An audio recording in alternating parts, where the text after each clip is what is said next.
Okay, so waking up in the ICU, I kind of knew I was there already because I was awake during surgery. So I'd been talking for about 4 hours and then just with different doctors and just talking about just my life and everything during surgery. And then I kind of didn't know, but I went back to sleep and I woke up, but I was on a lot of pain meds. So I know I was very uncomfortable, but I was on a lot of meds. So I think my family remembers it a lot more than me. All the people that visited me, I think I was just like, my head hurts, but like that was really it. I mean, I definitely I was on a lot of steroids, a lot of just like pain medicine, and it made my skin break out in hives. But for most of it, I really don't remember because, I mean, your skull is opened, it's stapled back together. There's a lot I don't remember, but probably better. So, yeah. Yeah, so Brooke had an 11-hour awake craniotomy. She was awake for 4 hours.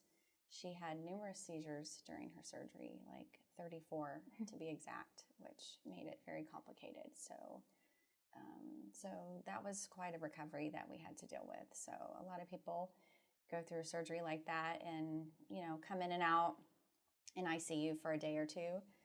We spent 5 days in ICU recovering from a very difficult surgery. So, but she did very well, and she's very strong going in. So after that, after ICU, we went home. We had a lot of recovery to do. So we didn't do any physical therapy particularly. They didn't feel like she needed it, but we just worked on gaining her strength at home, basically walking. We started Pilates, that's what dancers do, do some things to strengthen her body. And so they knew they wanted to do proton therapy for her. And so that was something that we were getting ready to do. And so we were working with the radiation oncologist here. And so that started just a few weeks after. So we did 6 weeks of everyday proton radiation. And so that was quite an experience. And then they gave her like 3 weeks off between that and starting chemotherapy. So during that time, we've been very fortunate to have forward-thinking doctors here. And they wanted her to do egg harvesting. And so as a young adult, that's something that not all doctors think about. And so we actually, they referred us to the Livestrong Foundation. And Lance Armstrong, as you probably know, set that up.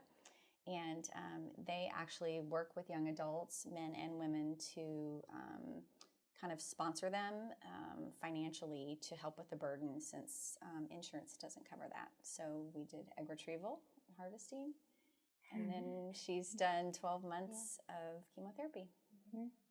She was right there, so.